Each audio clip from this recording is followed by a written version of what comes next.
You're watching Fanboy Versus with your hosts, JD Church, Nicole Hale, Chris Triplett, and Chris McFeely. And you are watching Fanboy Versus. I am your host, JD, joined this week, per usual, by Chris, Nicole, and Chris. Welcome, crew. You're still on that, are you? What? I don't know what you're saying. Look, on the video, it has your name. What? That's true. Yeah. It says your name. So, see? And you were in the intro. See, I'm being redundant at this point. So, anyway. You? Never. Be redundant? No. So, it is Fanboy versus the end of Secret 6. I know. Hope you brought your tissues. They didn't keep that secret very well, did they? Yeah. No. So, of course, we'll be talking about that at the end of the show. That'll be the review that we do. Our little farewell, because we've come to love Secret 6 on this show, and we will definitely be missing it. But before that, we'll have a couple of reviews, and before that, we'll have news, to which I will turn to Chris. Chris M. Chris McFeely. It's all movie news again this week. Aww. I hate it when it's all movie news. I think it's interesting movie news, but it's like I just wish there was more comic news flying about. There's one comic news. We got some comic news. Just saving that for the end. Get the movie stuff out of the way first. We saw pictures. There's pictures, comic movie pictures this week. We saw pictures of Henry Cavill as Superman and what's her name again? Oh, just completely gone. Yeah, Anne Hathaway. Yeah. Who's? Wow. I'm professional and rehearsed. Yeah. As Catwoman. Yeah, so we saw those two. So how can you forget her? Her face is on everything lately. Yeah, and she's incredibly hot. hot. Wasn't in that picture. She had a big mask on. Yeah. I was a little bit indifferent. I mean, it fits with the Nolan style, which is a bit sedated. I know that some people were a bit up in arms because there was no like hood or ears or more goggles or something. Exactly. This is one shot from one part of the film. So I think making broad sweeping generalizations off of one picture is a bit premature, but I'm like, okay, it's a picture. We can't see a lot, so I don't know. She's wearing a black catsuit. What the hell else do you want? Like, yeah, I mean, it's so hard to balls up a modern Catwoman. She's as long as she's like breaking into a house and stealing some chick's necklace or something, and then jumping out the window, I'll be happy. I mean, Catwoman is far less about costume than a lot of other characters. Yeah, and we're a far cry from bodysuit, you know. We're a far cry from like the '60s or even the '70s, where it was like ears and full tail and stuff, and Yeah, but that's it. That was all it was. She's basically wearing the same thing, but without ears or tail. Right. I mean, that's how little Catwoman's face design has evolved from then until now. Right. Well, she had a dress at one point. Yeah, she did have a skirt sort of thing for a while, and it's changed from like purple to black. So. Yeah, well, Catwoman's had a lot of costumes. Like, there's a lot of costumes Catwoman's had that you wouldn't even really know about off the top of your head, because she's had a lot of weird early designs. But yeah, I mean, the base Catwoman, like the Catwoman in the mind in the popular culture, is just black catsuit. It worked for Julie Newmar and Eartha Kitt, and it worked for the other one. Lee Merriweather. I got it. Don't you judge me. How could you forget? I don't know where that image actually comes from, but there's a drawing of like Catwoman through the ages that was over on DC Women Kicking Ass, and yeah, I mean it's definitely. I mean, if you just look at the comic versions, there's tons of different versions. You'd almost not recognize one to the other, but and that's why I say it's like I haven't seen anything yet, and some of it's the characterization as well. Yeah, I mean, that's more of that. I mean, if you look at what we've seen so far, and it's like, it looks more like most Catwoman than some actual real in-comic designs of Catwoman have looked like the standard Catwoman appearance, Right. So quit your bitching, people! No, the internet is... Is that the picture you're talking about? Where? What? I put it through Skype. Oh, I can't get on that. I'm sorry. Boo. Oh, yeah. That's from the cover of Dorling Kindersley's Catwoman guidebook. Yeah, like that's Okay. all the differences there. Yeah, Yeah. like that So- green thing, or the one with the big pointy red mask, or the green ball gown. Yeah, there's some weird designs, you know. Yeah. So God, I've never even seen that green one before. yeah, I think I'd seen it That's once. what I'm saying. Yeah, there's some really weird ones. But then, Superman is. What do we think about that? It's Superman. Yeah, Here, it looks like Superman's costume. You know- would everybody stop bitching? Oh, the ass is for space. but somehow, Fuck me. Zack Snyder has managed to have a still, and I'm sure he didn't even take this picture, but I mean, it's a still frame shot that still looks like it's in slow motion. I don't know how.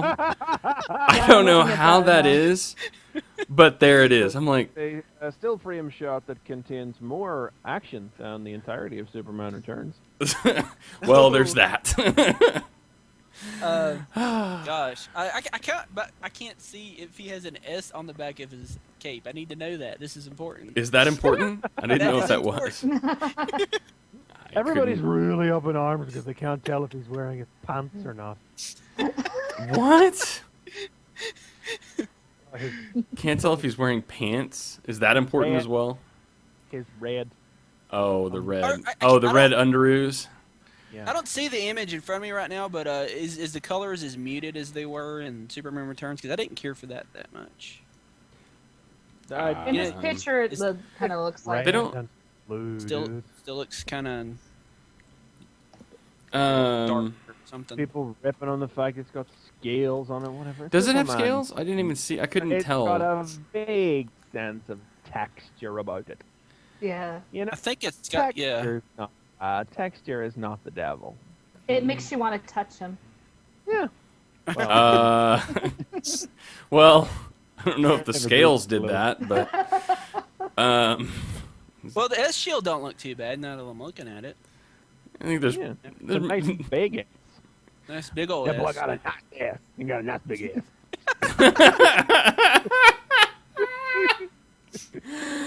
Oh. So can't Someone's wait to ridiculous. see this movie in 2013 or 2014. Is it Yeah. 2014 now? 2013. Dude. It was It's originally going to be 2013. 2012 December, and they pushed it back like 3 months. But it changed the year, so that had everybody like. For some reason, You I was know. thinking 2014. I was like, why are they waiting so long? Is it going to take that long to make? I can't even. Now I'm looking at the picture over on ENI, but I can't see a lot of texture in that. But I guess it is. Exactly. There's a slight texture to it. I don't think you could get away with sheer spandex anymore. Tiny No. inch, you know. It's like I know like sometimes that we make a bit of a habit of ripping on live action Superman projects on this particular internet radio program. But You know, I to be fair, fly- they do ask for it, Chris. You know, they do They- ask yeah. for it. But I have no objection to this whatsoever. I would like to know why Well, he's there's- breaking into a bank. I assume I he's mean, come breaking on. one. I assume some. I think it's foolish- probably already broken into. I assume It's some like foolish Luthor's villains taking have attempted control to. Yeah, lock him. he's. I mean, clearly Superman is. I think you're right. Clearly Superman is breaking into a bank here, and trying to rob it. See, there's going to be like So is red this kryptonite Bizarro? in this movie. Clearly, Bizarro. Murder somebody dead if we could get a Bizarro in a Superman film, so we would have something God, to. yes. Give me Bizarro, give me Brainiac. Hell, at this point, give me Parasite. I will take anything. Just Not require just- General just Zod, not just have Lex an Luthor. evil Kryptonian for him to punch. You know, you That have would be to- awesome. Totally. Bizarro, I'm not be awesome. Bizarro, I'm no international mega movie star. But wouldn't you only have to use like the same actor for both of them? It would save money Yeah. in the long run. well, you'd have to get a really good actor for that, and that would be far beyond most of the people that have played Superman. I So really don't think you need a very good. Was that Bizarro speak? You just did? You have a really good actor to play Bizarro. if you're gonna have someone that play Bizarro and Superman, that would actually require acting chops, and I don't know that they. Bizarro? Are you talking Bizarro speak?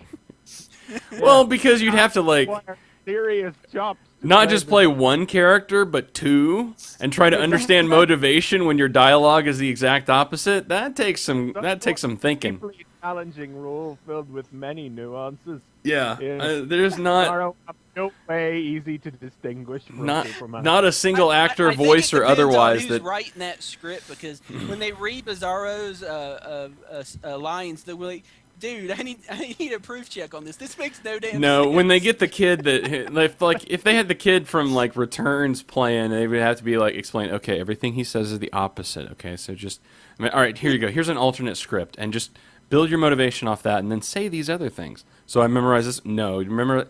Oh God. Can we like fire this guy? We just cut to a shot of him floating silently in space. Yeah. Thank you. Okay, Yep. yeah. No, duplicate Listening to the that world 3 through the times. vacuum of space. Yes, that sounds good. That's full reverse psychology right there. God. Okay, I think we ripped on Superman enough. No, Oh, but it's no. seriousness. That was, I like the costume, and just put Bizarro in the film or something. Yeah. No, I'm fine. I mean, and like I said, honestly, I think this is fine. This looks good.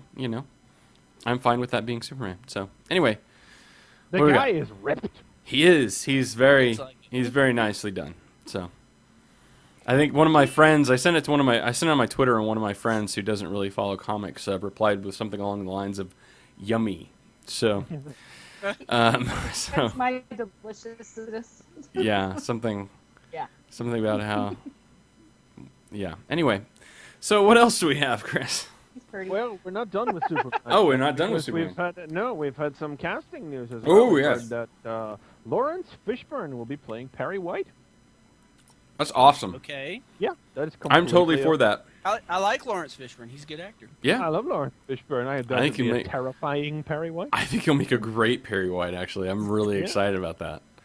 I mean, So- there's it runs the risk of perhaps falling into the cliche of the angry black editor / chief of police / high-ranking official standing behind a desk and shouting angrily at the major characters. But yeah, I would like to see that. Lawrence Fishburne can be absolutely terrifying. Yeah. And He's- I'm well in favor of this. No, I think that's a great cast. I'm totally for that. I'm totally for him yelling and banging a table and demanding pages. Asking him if he knows kung fu. Right. Yeah. I know kung fu. I can't wait to hear that. I hope he's. Oh, let's hope. And like the reaction is not, what? Black Perry White? Such a thing cannot be. How outrageous is this? America's moral fabric is disintegrating. Unlike the reaction to our next news Oh story, God. Segue. what I did there, I could Yeah. be in radio. All, Yes, You this are week in saw the radio. release. This isn't radio. This is sitting in my bedroom.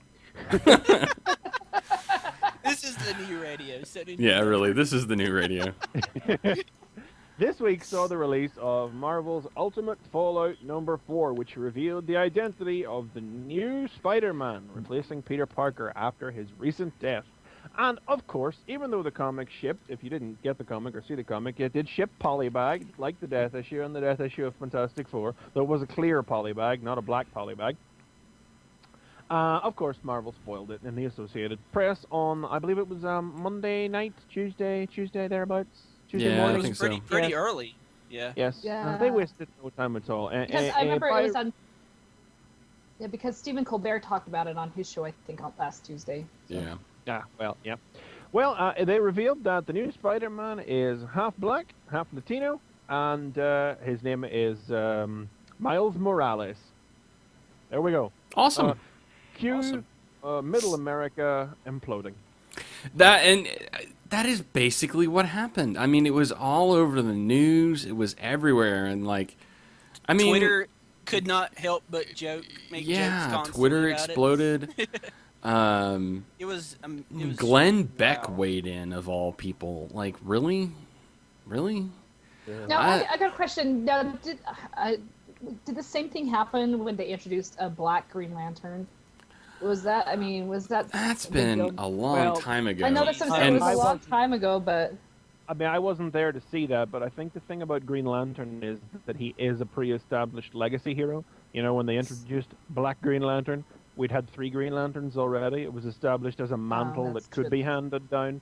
To be fair, you know, as far as and I don't really want to be fair to these people, but, you know, I think, you know, Spider-Man has never been a legacy hero. It's never truly been a mantle to be handed down, even though we have had occasionally other characters taking it up for deliberate and temporary periods of time. You know, I think obviously people are reacting negatively to the fact that Peter Parker had to die for this very considered and deliberate attempt at diversity to take place. You know, I mean, we talking about women in DC last week, you know, and it's like, I'm in no way opposed to diversity whatsoever. I just really wish we could get to a point where diversity in itself is not news. You know, Well- if there's anything in this whole scenario that just makes me roll my eyes a little bit, I don't wanna, but I just really wish we could get to the point where Black Spider-Man is not, you know, Black Spider-Man semicolon civilization ends is the headline, Yeah. you know. well, and a lot of Well, that. kind of goes with what I was saying before, where a lot of people don't realize that it's not amazing. It's not. I think Spidey it's- from 60s. It's Ultimate It's Spider. it's some of that. Yeah. I think that some of They're, it. they're obviously not hyping that as part of the news because that downplays the nature of the sensationalist storyline. I think some of it is the culture Not that here, it's though. sensationalist in it inherently, but it's being No. sensationalist. But I'm I, really trying to pick my words carefully here because everybody, no matter what you say or how you say it, everybody looks a little racist when talking about this story. well, you know, it's like they said on Avenue Q. Everybody's a little bit racist, but the question is, can you overcome that? Can that just is that going to be holding back? And I think that, like you said, some of it is the culture here. You know, race is a big topic. Diversity is a big topic. You know, culturally, you know, especially here in the United States.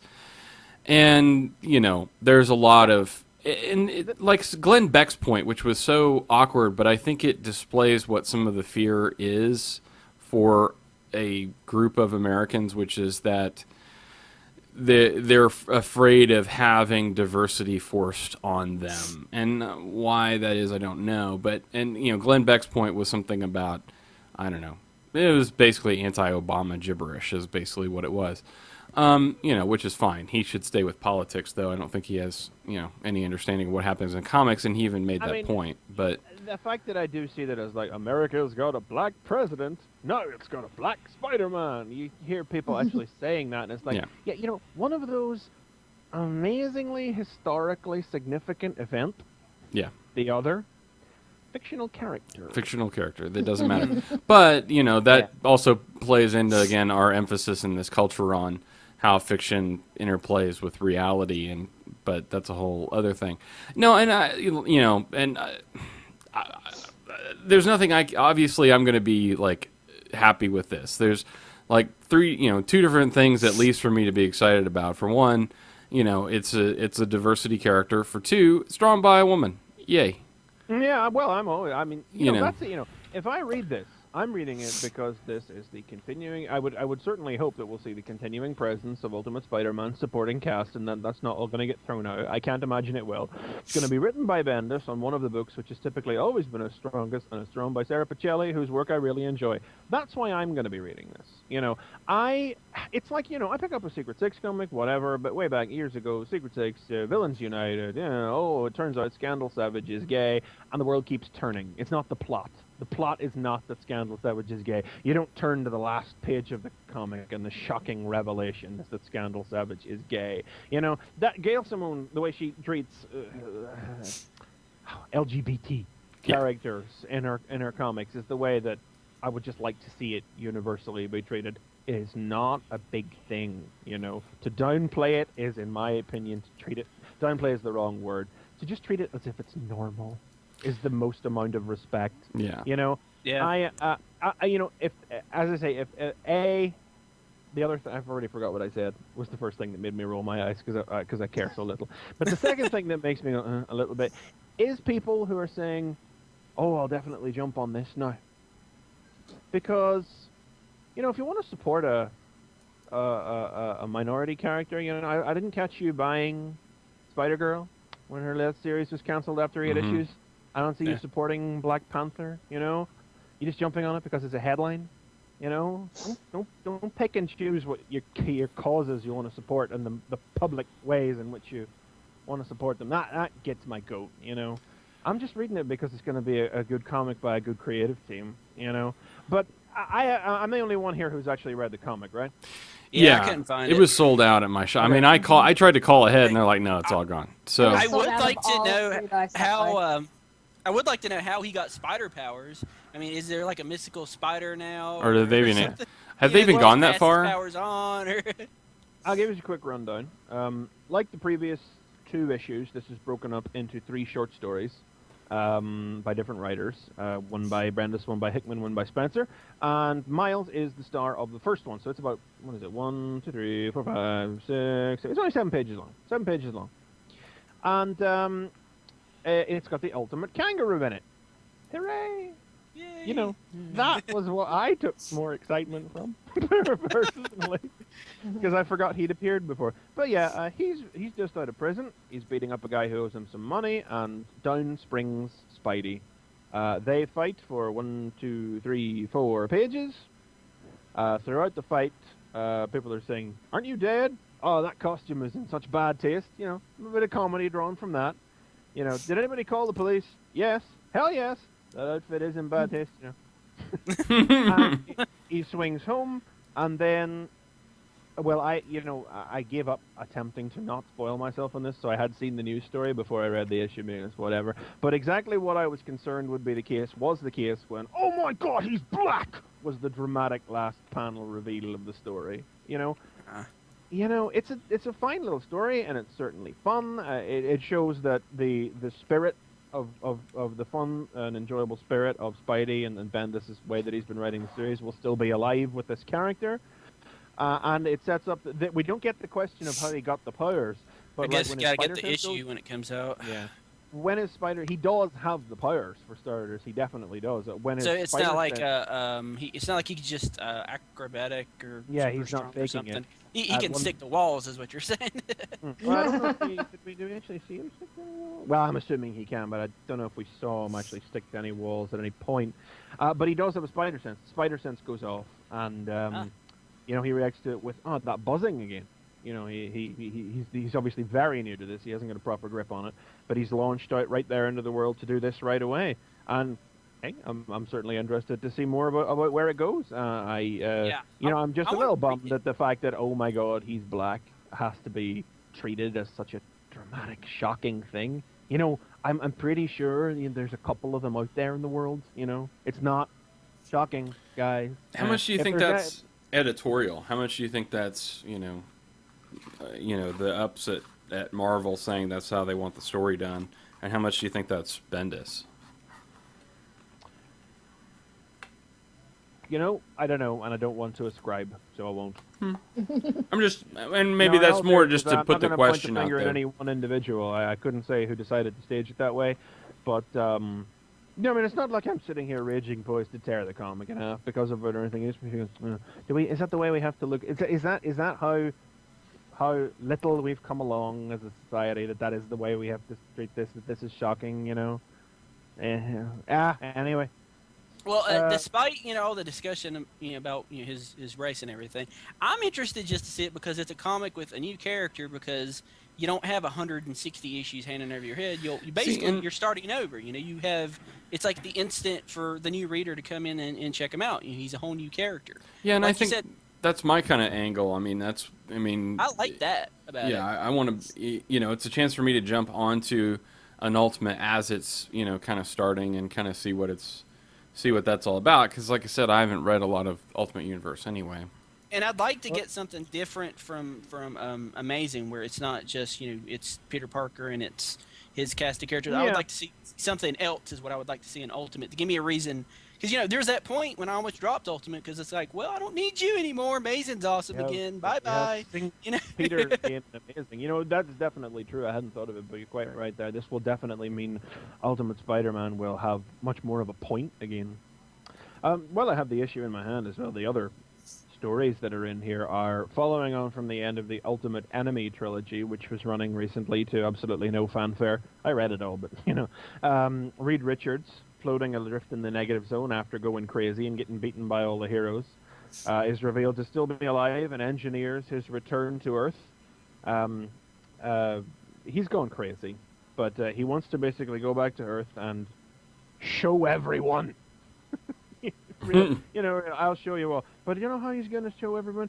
He's going to show everyone by solving everything. Time to put an Ultimate Future Foundation together. Ultimate Future Foundation of Evil. Oh. It's just they're not called the Future Foundation in this story, but I'm just assuming based on their black and white costumes that they are. And basically they're all going to be hurled into a contained environment where they're all going to kill each other to survive. Oh. A complete, this is not just, Reed Richards went evil, folks. And then that's by Hickman. That's by Hickman. And then the backup strip here is by Nick Spencer, and it's about Val Cooper, of all characters. I don't know if we've met Val Cooper, Ultimate Val Cooper, before. Talking with a reporter. Like X Factor liaison? Okay. And she discovers through a very calm and razor's edge conversation with a news reporter that this reporter has discovered the secret government information that reveals that in the Ultimate Universe, the government created mutants. And that's about to be blown wide open. So, hello, status quo for the new X-Men title. Huh. So that's what's going on in that, aside from Spider-Man. My brother made the most hilariously incorrect comment this week when I was telling him about new Ultimate Spider-Man. And he said, if they wanted to create an Ultimate biracial Spider-Man, why didn't they just use that Irish Mexican from the future? Huh? What? Referring to Spider-Man 2099. Wow. Whose name was Miguel O'Hara. Oh, Miguel O'Hara. Okay. Okay. Yeah. Irish Mexican from the future. We got away with making at least 50% of that joke, okay? Wow. Okay, honestly, I would totally take Spidey 2099. Just put him back in the book. Just do it. Yeah. Yes. And if you would like to know more about Spidey 2099, get 2099 Bitmap, the podcast from the TF Radio Network. Anyway. Brothers won't make incredibly racially insensitive summations of his nationality. Right. I just... wow. Okie dokie. Anyway. Laugh, JD, laugh. It's a joke. We could have said this week. Oh, man. So anyway, well... Fanboy Versus the offensive. God. You're knocking down all barriers. Oh, yeah. We're leaving We're bringing the races together. no stone unturned. This of episode decency. hasn't become anything at all like I was expecting yesterday. No. What were you expecting? I don't know. It's Fanboy Versus. You should expect the unexpected. I was expecting everybody to be like in. I was expecting everybody in formal wear, like somebody died because Secret Santa did or something. Oh my God. We should have done that. Laughing to hide That was pain. awesome. Oh, man. Would have got Yeah. that. Wow. I'm just trying to block that out until we get there, really. Not think about There that. at the end. Yeah. You must laugh. No. Yes, I laugh because if I don't, I would cry. Okay. Yeah. Is there any other news? Anything good happen? That's about the long and the short of it. We also heard that Marvel's talking about a Doctor Strange movie. Hey. So I've been saying for a while now that Doctor Strange must be like the next B-level property. Well, B-level's being generous. the B-level article property. Article I read about is they're kind of iffy with it because, he's more magical than superpowers. He's more of a wizard. and they don't think that it's going to come off to the audience that doesn't know about them. Just sell it to Fox. Harry Potter movies, $1 I billion. know, but that's how they sold it. But that's how they sold it. That's how they got it into production, was saying, well, Harry Potter's over with. People are going to be wanting to see that kind of genre again. And so this is a way that we could slip it in there. Sell it as Harry Potter meets Lord of the Rings. Everybody will go see it. He's a superhero with a wand. Well, he doesn't use a wand, but he's a superhero He doesn't need a wand. with a magic broom. But he doesn't have a broom. Fingers, yeah. He's got fingers and magic, and it's nothing like Harry Potter, but it's magic. I've been saying for a if you while sell that it to people that way, they'll go. God, people are dumb. Strange movie. I so want a Doctor Strange comic, by the way. Where the hell is that? Yeah, really. Well, if they're doing the movie, Maybe we can get a comic off the back of it. come on, they've had the rights to Dead Man for like a couple of years, and that's just been sort of floundering in the comics. So Well, starting a new one now, Marvel thingy. Is it semi comic news that Don Murphy picked up the rights to Captain Planet? Do we not even want to go there? No. I just think that's funny. Captain Planet, You know who's got heart? The people mullet. that That's the don't care only about thing. Captain Planet. That's who's got heart. Yeah. Anyway, I thought that was No, funny. I will see it if Captain Planet has his mullet. It's not even going to be a film. But like I said, Don Murphy got the rights as well to Dead Man several years ago, and he's done nothing with it so far. So Well, come on, a Dead Man film when they can't make a Wonder Woman film? yeah, fair enough. You know, DC is kind of trapped at the minute. Marvel is contemplating a Doctor Strange film. Who's winning? I don't know. Can you know? Yeah, when Marvel's like, what's the next line of characters that we can pull up? All of our other films have been terribly successful. What can we do now? Lantern? DC's like trying to push out their main. Like, we got Batman, that's really good. Try Superman, oh, that's fail. Let's try Batman again, that was really good. Let's try Superman. Well, we don't know. We'll do Watchmen. Oh, that was terrible. You know Green what would Lantern. work next? You know, Green Lantern didn't do so good, but this will earn us some money. Metamorpho. We need a Metamorpho movie. God. Oh wow! I'm talking about random. Frankly, well, you know, honestly, I mean, it may be best if DC tries to go back that far. Do like what Marvel did with Blade. You know, start out with somebody nobody's ever heard of, and actually manage to make a fairly solid film off the back of that, and then build it up. You know, to give me a Metamorpho film, I'd watch a Metamorpho film before I'd watch a Aquaman film or an Aquaman. Aquaman, film. come on, Aquaman would be great. Talks to fish. I mean, you know, it's great. You set it in like Afghanistan. And Aquaman in Afghanistan. Yes. I would like to talk to fish. There's none here. Damn it. No, that's surely where the dramatic finale goes. Yes. That Black Manta has kidnapped Mera and brought her to Afghanistan, but there are no fish. Aquaman's like, where's the flying fish? Can't I get them? They can fly into the desert. We find out that Aquaman's a true hero because he's no longer in water. Yeah. Yeah, he doesn't need fish. He doesn't need his powers. You see Aquaman? I just want the shot of Aquaman doing this, and then it cuts away to like the coast, and there's flying fish just like jumping up onto the shore and dying. Whales, dolphins, just. PETA would be all over that. I need to make that movie. The first 5 issues of that Jeff Johns Aquaman comic. That's totally gonna happen. That's got to be it right there. He's in Afghanistan. That's how you do it. A relaunch now. Aquaman in Afghanistan. I want to see this now. Oh man. Any Aquaman film would surely end with him getting his hand lopped off, wouldn't it? Oh, it'd have to. I mean, But then it grows back because Brightest Day happens. right.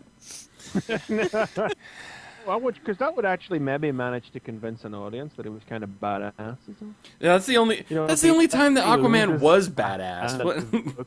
Yeah, He sort of becomes a Beard. sea captain under the sea. Yeah. it's like Thor.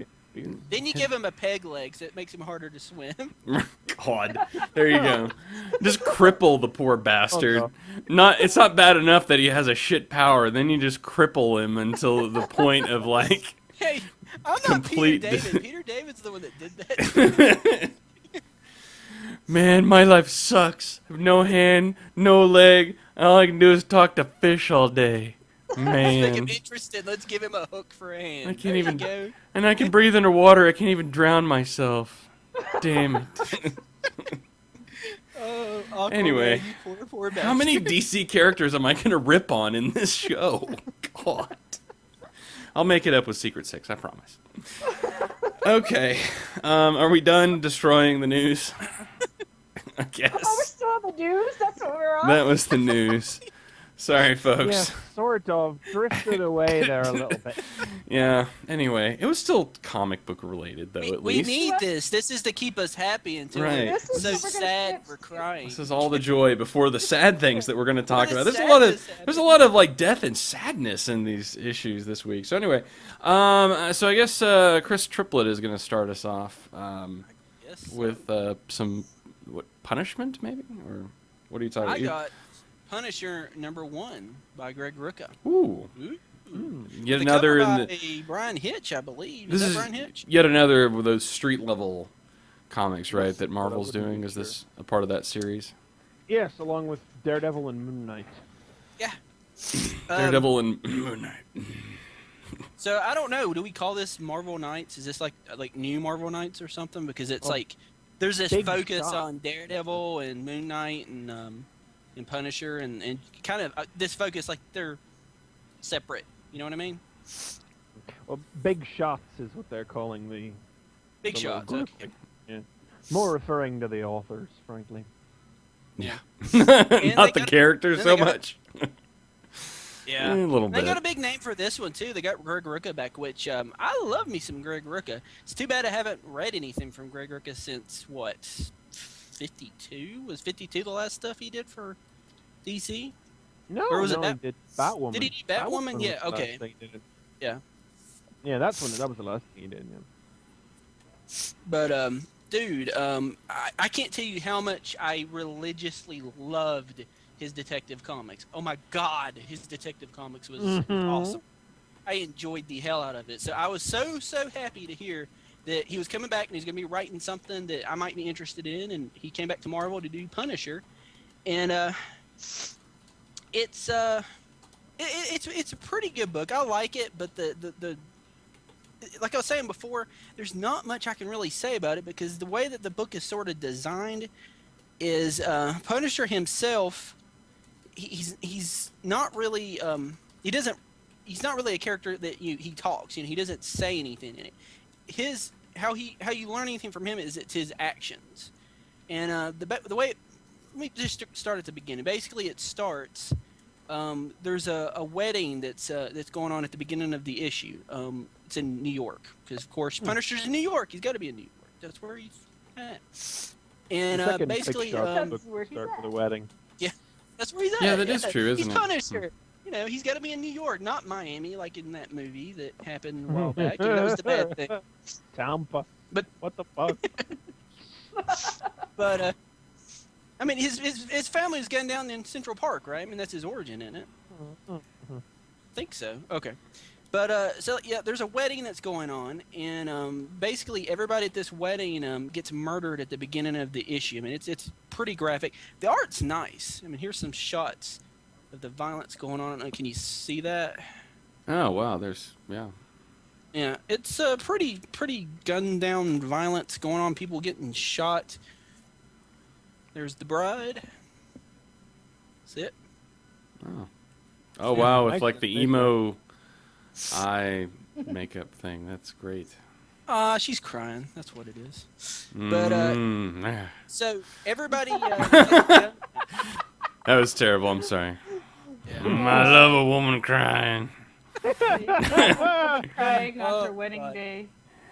This is easily the most offensive episode of Fanboy Versus ever. That one. But so like all these people were gunned down. The police come, and it turns out that it wasn't the wedding.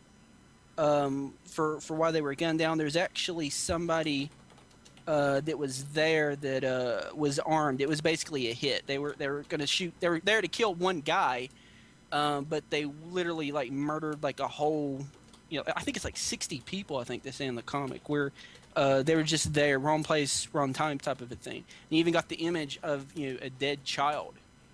I mean, there you go. Oh, you wow. know you're in Punisher territory when you're seeing a dead kid in a panel. Oh, good. Nothing exploitive then in this. Yeah. But what's kind of different about this comic is that it looks like Punisher's basically got, his...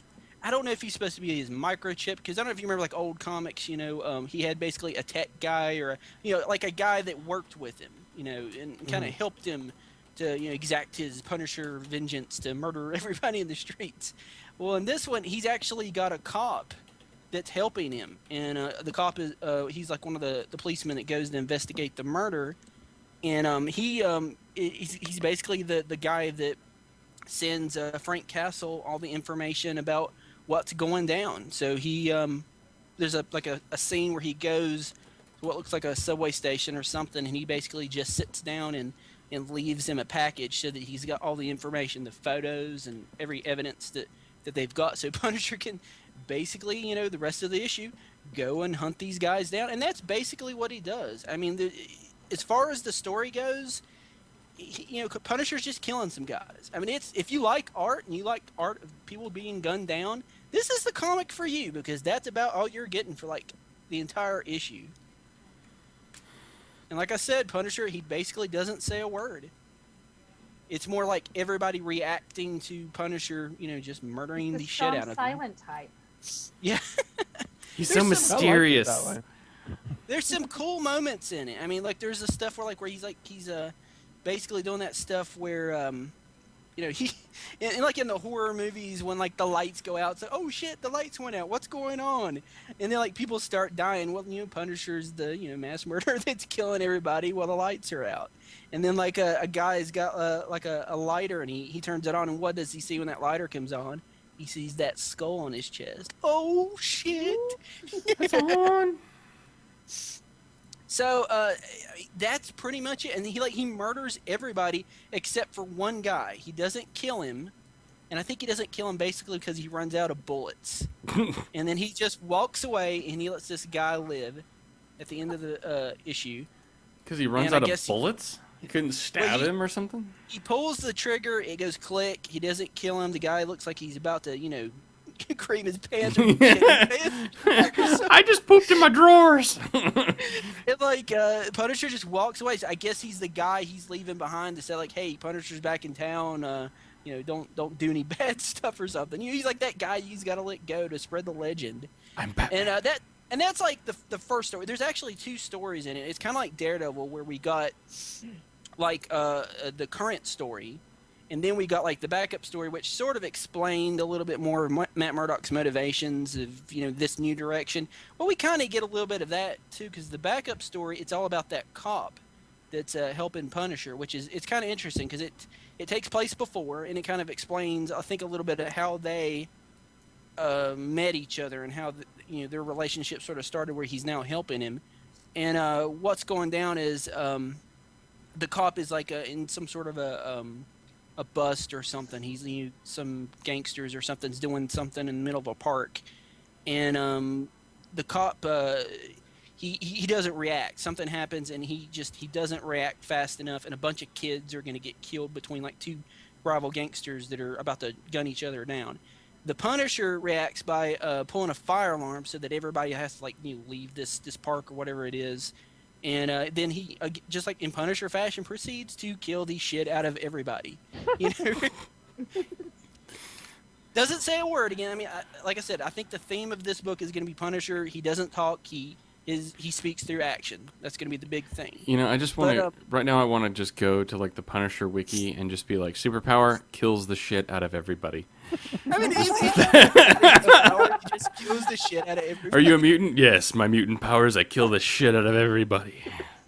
And so, like, as this is going on, he's basically, the cop is being interviewed by like internal affairs to see if he did everything he was supposed to do during this this bust. And we're seeing everything as it plays out. And of course, he's lying. He's not saying a word about the Punisher, because basically the Punisher kills all these gangsters. The cop's partner dies. And at the end of the investigation by Internal Affairs, they're like, well, we deemed that you did everything correctly. It's bad that your partner died, but I mean, you saved those kids. You killed all the bad guys and everything. You're probably going to get a medal for this, or you're going to get a promotion. And he never tells them, of course, that the Punisher did all this. So it's kind of leading you into that direction that this is how they're working together. The cop's going to in future issues be like his inside guy to kind of point Punisher in the direction of, like we said, to kill the shit out of people that are bad. But it's not bad. But my problem with the book is that, okay, this is great for this issue, for the first issue. It gets the point across that Punisher's back. But what if every issue is like this? What if issue 2, 3, 4, 5, 6 is nothing but like Punisher, just killing people, not talking? I mean, that'll be great for a couple issues. But when we're getting down further into the storyline, I mean, won't that get old, though, is my problem with it. Are you implying it needs a plot? But then that's when you find out he doesn't have a tongue. And that's racist against people without tongues. Racist against people without tongues. When did you last see a character in comics without a tongue? As far as last time that I read Punisher, he could talk. So as far as I know, he has a tongue. But I would honestly be surprised if he's not talking in the next issue. I think this is just a first issue introduction. I mean, yeah, okay, we'll see how the story goes. And if he's not talking, maybe then I'll go. But as a reintroduction to Punisher, I mean, as I say, I've said it before the show, I did not get this. I didn't read it properly from start to finish. Just had time to give it a very quick speed read. But I just really like the idea of the Punisher as a presence rather than as a character. Just really recasting him as the bogeyman of crime that he must surely be. And I really like that. It's really effective. I like that. I mean, it really gets the point across because it doesn't go so far as like the Max books, because the Max books were like, he kills a dude and the dude's like in chunks, and the chunks are all over the place, or it's really, really, really graphic adult violence. This one, it doesn't really go that far. It's basically just a dude just killing bad people, and maybe you see it, maybe you don't, but it's implied in some pages, and implying it is almost as bad, but it's you're not seeing it. You know what I mean? It's not like we're not killing him and putting him in pieces just for the sake of doing it because we can. It's trying to, I don't know, maybe be artistic with it to, you know what I mean, like more theatrical with it or something. But it's good. I like it. It gets the point across. I'll definitely be getting the second issue, but I don't know. Like I said, if they continue where the whole thing is he doesn't talk, everything's coming from the cop, it's going to be kind of weird. It's going to be different. I'll have to get a couple issues and see if I like it. But first issue's pretty good. I like it. It's not what I was expecting from Greg Rucka, but it's worth trying out at least just to see if it's your cup of joe if you want it. But that's pretty good. I enjoyed it. Before I move on I would like to talk about my disgust with the last issue of Superman, though. I also took a moment to look this over. My anger for it isn't because it's a bad story. It really isn't a bad story. I mean, because it's the end of the whole grounded stuff. Like on the cover it says, "Grounded, no more," and Superman's flying. Oh wow, we've been waiting for this, and it's the last. Not like it feels wrong that the end of the story is being like cheered on the cover. It's like, yeah, that's finally fucking over. Yay! Because that is the universal reaction that everybody is having to this. Because Jesus. Well, and I mean the bad thing is that any chance that it had was gone with JMS leaving. So I mean, it's sort of like I didn't even have a chance with him. I don't think. Maybe not. And I don't want to. I mean, I don't want to overstep it, but I want to say, I mean, if he had an idea and a concept, he didn't obviously get even to that point. So, but not that I care that much. Anyway, so was it any good or what? And we have lost Triplet's audio at this point. Am I back? There you are. Yeah, there you go. There. Sorry. I didn't hate the story. The story was fine. It's just that, like, if this is the last issue of this version of Superman before we get the relaunch and we get that new version of him in September, this is a crappy way to end it. I mean, I'm just saying, when you look at, okay, this is like the post-crisis Superman. This would be the end of him. the end of pre-Crisis Superman, what did we get? We got freaking Alan Moore writing, that epic Whatever story happened for to the end. Man of Tomorrow? Whatever happened to the Man of Tomorrow was fantastic. This is nothing compared to that. This is just the end of JMS's grounded storyline. That's it. That's all it is. But, and it's again. But tell us, Triplet, how did it end? Who was the woman? Who was the woman who was following him around? The woman that was following around. I'm not gonna. I'll spoil it. Get ready for this, nobody folks. cares. Get ready for this shit. Get ready. Okay. It turns out. Wait, let me put about it. Okay. I'm ready. You're ready. Okay. It turns out that the woman that's been following Superman around is a teacher. A teacher that teaches kids in a classroom. And her secret origin is that, and I don't know if this came from the War of the Superman or what, but she came into contact with a Kryptonian sunstone, which is an interrogation device. And this is how it feels like when I was reading this comic, as they explained it. And that apparently this thing is not designed to be used on humans, as it's designed to be used to interrogate Kryptonians. And when a human used it, she got like an aspect of Superman, and with that she got superpowers. But basically, Superman's been walking around for this whole storyline because he's been depressed, and Superman's depression turned her into a supervillain. Crystal. Stupid. This is the last. This is the last issue. This is the last issue of Superman before the relaunch. It's awful. It sounds like it's deserving a relaunch. That's for sure.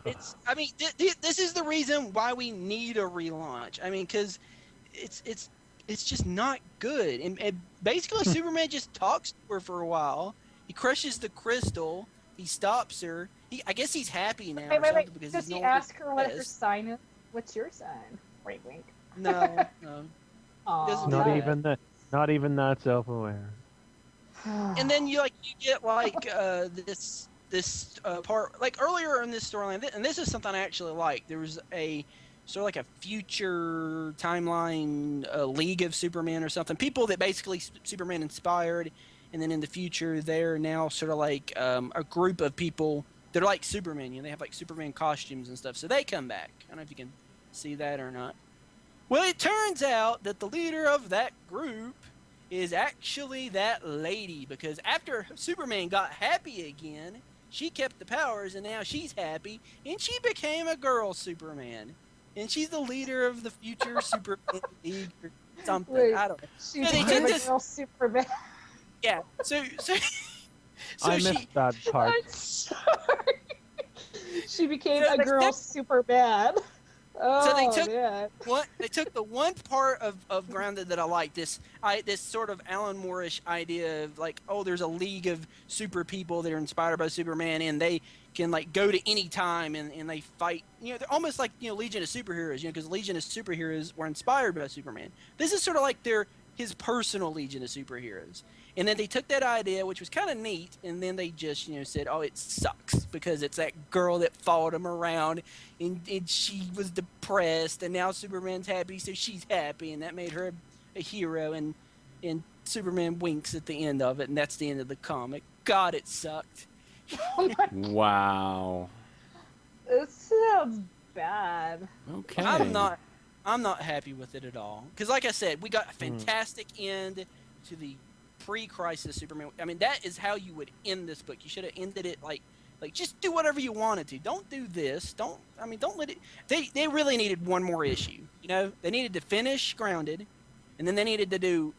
This is 714. They needed to do 715, and then they just needed to do okay, this is how it should end, and just make it awesome. Don't make it like this. Make it awesome. Yeah. Wow. I look forward to the relaunch. I'm just saying that right now. Yeah. Sounds like it needs it. Grant Morrison on Superman off the back of this? Yes. Yeah, Please. really. That's gonna. I'll take the double help into that. Wow. So that's great. Yeah. Sorry for the hate. I just felt like I needed to. No, that sounds warranted. Yeah. Okay, so on to Nicole then. Unfortunately, the one comic I'm reviewing today, it probably isn't much better. So Good lord. We're on a roll today. yeah, so this one I'm reviewing is the Monster Hunter Survival Guide. This is the case file of Sasquatch. Could you very random, because I like my monster stories, and so I saw this on the shelf, so I'm like, oh, it's a one-shot, why not pick it up? I'm into the whole Sasquatch thing, that'd be kind of cool. So let me tell you what's going on here. So it starts off in the northern part of Oregon, and you find this couple that's camping out in the woods, and things are getting a little heated between them. And he says, "Well, I'll give you get the food ready. You just go prepare yourself." And so she's thinking he's scaring her, because that's what guys do to get women in the mood, apparently. In horror films. Yeah, in horror films, yeah. In real life, that doesn't go so well. Exactly. And so she just sees his arm, and come to find out, that's all that's left of him. So she freaks out. Yeah. And then we have some hunters in the woods, and you couldn't get more hickish names than Oral. Come on, Oral, really? His name, that's one of the hunters' names. Oral? Mm-hmm. Wait, Okay. let me I don't know if that's a nickname, but they find the Sasquatch, and they see him taken off with the lady. So they're like, oh, we got to go get the sheriff. And so the sheriff, they run into town. It's very quick paced. I mean, there's no building up to suspense. So they go into town, they find the sheriff. Oh, it's a small town, so they know exactly where the sheriff's at. He's at the diner. It's very typical here. So they tell their story about the big Sasquatch, and everyone thinks they're crazy. But then there's that lone stranger that's in town, and he's saying, "I've seen this before. I'm going to help you out here." And of course, the sheriff is like, "Oh, wow. Well, you have a story, Mr. Stranger. This must be true then." So Mr. Stranger has all these big impact guns, and of course the sheriff is like, "Are all those legal?" No, he says, all these are legal. The ones that are illegal, I ran out of ammo. Yeah. So then they go into the woods hunting Mr. Bigfoot to try to save the girl, because they think Sasquatch wants the woman for something else besides food. All right. Giggity. And so, they're like, well, we need to camp here for the night. And of course, they're like, oh, we don't have any gears. And of course, they're like, we have what we need. And of course, they're setting up a camp. And lo and behold, guess who shows up? Bet you can't guess. Yeah, Mr. Sasquatch comes and kills one of the hunters. And of course, Mr. Sasquatch, like he was a Sesame Street character. Yeah. Hey, Mr. Sasquatch! Why are you grabbing me by the neck? Why? They have him Do they make fun of him? And watching them camp. Do they Sasquatch? play pranks on him? Yeah, do they play pranks on like him? the beef jerky commercials. Messing with Sasquatch. Messing with Sasquatch, yeah. I'd buy a comic just of that, actually. Yes, I would. Well, the thing is, you're not too far off, because later on in the story, the whole fight between track him, that takes a whole couple pages, tracking into his cave. It's talking about messing with Sasquatch. Well, apparently it's illegal to have bear traps in Oregon when you're hunting, and they actually trapped his little wife and kid, and so they find her and the kid dead. That's why he's in an outrage, Sasquatch is. I hope I'm really not spoiling this for you guys, because truly I'm not. No. Oh, man, I might. Truly, it is destroyed. Yeah. You can see, here's a little grave that you can see of this little Sasquatch couple there. And so they're like, okay, well, this is a good sign that he's in here. And then just a few steps away, they find the girl. They rescue the girl. Well, he doesn't like that. He runs out of the cave. Like I said, this is how quick everything goes through. And then he throws a rock at him. That's about real exciting. The thing It is, was a big rock. is a It big was a big rock. Yeah. the thing is, the artwork in this is actually fairly good, except for Who's there's the this artist? one. Let's see. It is Anthony Spey and Isaac Goodhart. I do not know them. Yeah, like I said, this is a very random comic. Except for there's this one panel, and it's supposed to show Sasquatch injured, but it looks like he's just grabbing his crotch. Well, you know, And what they say about guys with big feet. right? You can see They that, but that's have to buy large Oh. shoes. That's Did you get 'em? this. Okay. Comic book is one thing it has. For this one panel, I'm just like, that's interesting.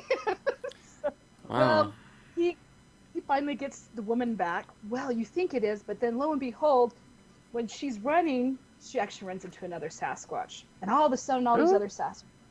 Ooh, all the, It's like the ending all of these Harry other and Henderson's. That's exactly what I was thinking. yeah, all the other Sasquatches come out because this one is rogue, and so they need to kill him, and because he's giving the Sasquatch bad name, blah blah blah. Sasquatch And- politics. God, what the hell is this comic? Don't know. Got political with this because they had the hierarchy, and the leader Sasquatch, he doesn't have a name. He felt really bad because he had to kill one of his kind, but he had to do it because it was good for the rest of the group. And so Are they talking? Hang on. Are they talking? Do you know this, or are you just inferring this, or is this what the hunters say? the They say, They translate. Do they Lois- translate? is doing the narrating for you. So he apparently doesn't speak Sasquatch. So I was just 'cause really hoping it was like little, like just inside the little triangular brackets. Yes. There's trouble. Translated from Sasquatchian. you can actually see like on this page you can see like the political debate between all the Sasquatch. And Dear God. stuff. Yeah. And so well, Please tell me you're ripping this apart when you get done. Oh, I don't you want me to? I can. No. know. No, no, no. Brusha. Joe Brusha. Don't know who it is. I've never heard of him Yeah, before. but he's- So Sure. this is Zenscope. That tells you something. Oh, Jesus. Well, yeah, it really does, actually, yeah. Wow. Okay, This is moving what on. So, well, because they're like, oh, we don't want to get into this. All the humans just leave and let the Sasquatch do their own political debate. And then they decide to go back to town and say, no, it was all false. It was a grizzly bear. It was a And fire. then you just, yeah, and then at the end, you see that the rogue Sasquatch survived. No! Oh no. There might be a Sasquatch sequel. Punisher! Sasquatch Punisher! All his family's dead and they thought him dead, but now he's back to exact revenge! Punish Squatch. He'll come back and he'll have a skull shaved into his chest. Yes! High five, McFeely. That's right. Yes. That's. I totally Sci-fi. want to cross over now. Please cross over with the Marvel comic. We just have the real. We have to have the Sasquatch from Marvel do that. That's all. Punisher is hired to track down the Sasquatch, but truly he realizes man is the greater monster and teams up with the Sasquatch at the end to kill whoever it was. that And- was on. They just kill everyone. They just go. They just kill everyone. We have Punisher- 5 billion bullets. Let's do this. So, well, the thing Hollywood, I hope you're listening. This needs to be a movie. Could be worse than the last couple of Punisher films we've had. Revenge of the Sasquatch with the Punisher. Guest starring. So, the thing is, this is called the survival guide. So apparently, to beat Sasquatch, you just need to find another Sasquatch, and they have. Or kick them in the balls, apparently. The other thing I learned.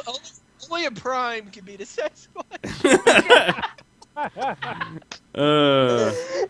I learned is Oh, geez. you don't use bear traps because that's how you really piss them off. And Warning, only for use with bears, not Sasquatch. Yeah. This end towards Sasquatch. And the other thing I learned is you always listen to the lone stranger that's in town that no one knows. That's right. Oh, but the best thing is, he got a call to go after he was done with his Sasquatch. He got a call because they was having a problem with werewolves and vampires. They're in Oregon, which is really close to Washington State. Twilight. I think I see what this is. It's all connected. Oh.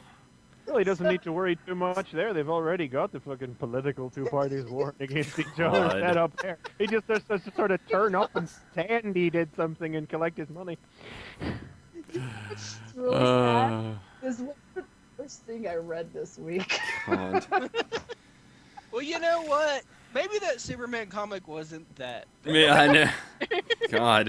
You know what's funny? I didn't mention it last week, but last week Sam the Eagle also met the Sasquatch. Oh, wow. See, it all connects. It all connects. Oh, wow. It's got a high profile. Well, that's going to make Flashpoint seem really great. When I have this thing in my hand, I listened back to last week's show, and I'd like to issue a public apology for my Swedish Chef impression. I liked your Swedish. Let's bring another nationalist and racist issue into this episode. No, I was just doing a Swedish accent, more like that. I was nowhere near. We have maybe one Swede that listens to the show. I don't think they'll. Come on, that's the way he was on the TV show. I should send this over to you so you could talk Sasquatch. Oh, Your God. Sasquatch. Okay. So I guess that's me then. Next, that's all of yours, right? Please tell me you have something good for this week. Well, tell me that Flashpoint was awesome. Was that Flashpoint awesome? No. Oh, It wasn't Sasquatch. It wasn't. I mean, it wasn't. Yeah, it wasn't Sasquatch awesome, but it was. It wasn't bad or anything. No. Political Sasquatches, you can't beat that. I mean, No. for God's sakes, it had Element Woman in it. Yeah. Okay. So let's see. Kind of the first issue again. Yeah, there doesn't seem to be a lot of point to all of this, really. Yeah. And that's kind of my concern. It's like, man, they've got a lot to do to really impress me with the end of the series to make it seem like Flashpoint was really worth it. You know what? It's worth the miniseries in isolation. I don't know that it was worth the 16 tie-ins. No, and I honestly have not picked up any more of those. Like, I picked up those first few that I reviewed. Nothing beyond that. Don't the last care. issues of Batman. Yeah, I reviewed. That one's been worth looking at. Batman's been worth looking at. I did the Dead Man and the Flying Graysons. I picked up a couple, but I mean, really just didn't. The Wonder Woman and the Furies. So, like, the only thing we're getting out of Flashpoint, it seems like, is we got an awesome Batman that's cranky. And that is really that Batman is going away, and that makes me cry a little bit. I really want this Batman to stay or come back at some point. Let's see. Well, we open up with the kids Shazam watching the news. Well, I guess I didn't need to make all those big long speeches about how I wanted to be pointed in the direction of where I could see more Captain Thunder. Yeah, because that's not really going to be relevant here in a little bit. It ain't even this comic. Hal Jordan dies. Let's see. What else? Deus Ex sort Basically, the last two issues have been pointless, and we have the same debate between the superheroes as we had in the first one, except this time the Flash is there to say, come on, please, and they all decide to go this time. Yeah, I mean, we have Element Woman kind of reintroduced, which to me just seems like something that they're doing because, oh yeah, she's going to be in the new Justice League. Because she doesn't. Oh, I mean, she knocks out the guys who have come. She knocks out the guards, but her presence is in no way a tipping point to convince anybody to come along. No, Barry. Just the Flash standing there to guilt trip Thomas and actually doing it is the only thing that changes it. So what exactly have we accomplished in the last 3 issues? Nothing. I mean, that really did. They freed Superman. That was it. I can't believe that there is one issue left of this. I know. It doesn't seem like anything has happened. No. Apparently, the thing that just amazed me, there isn't even any point giving this a complete summary. No. They sit in Captain Thunder's kitchen and talk for a full comic until Flash guilt trips Thomas Wayne into going along. And apparently, while all this sitting around chatting about the ethical thing to do was going on, full-scale fucking war erupted in London. Where was that? Yeah, that came out of nowhere. No basic news of that. That just Not sort of even happened. in any of the tie-ins. No. Yeah, nothing. Nothing about that. I mean, there's like a good line in here. And I mean, I like the debate here between Barry and Thomas, though. I mean, that moment was kind of interesting because, in a sense, I agree with Thomas in this debate. Because it's kind of like, what's the point of going and fighting in a war if we're just going to change it all? Yeah, right. This is the Samurai Jack defense. Yeah. Jack, you must leap through that time portal and go back in time and undo all of this. But that guy there is going to die. If you fucking travel back in time, no, he's not, because this will never happen. Stop standing there and do it. Yeah, exactly. But what does Barry do? He does the hero thing. And, wants to go save them or whatever. Because he knew alternate versions of... But Batman's line is great here. Either we change this world, Flash, or we let it burn in hell. I love Batman. Can Batman come back when the new universe Yeah, I want Thomas Wayne Batman. Yes. I'm telling you, we need a Thomas Wayne, Bruce Wayne team up. I tell you, he would fit in Batman Inc. He would just be that crazy Batman from parallel universe. Gail, if you're listening... Just let him stay, Gail, if you listen to this episode, please. Doesn't his presence kind of cancel out the need for both of them to exist? But that's why it has to be like a multiverse crossover. Like, he has to be like from Earth 7 or something, and cross over.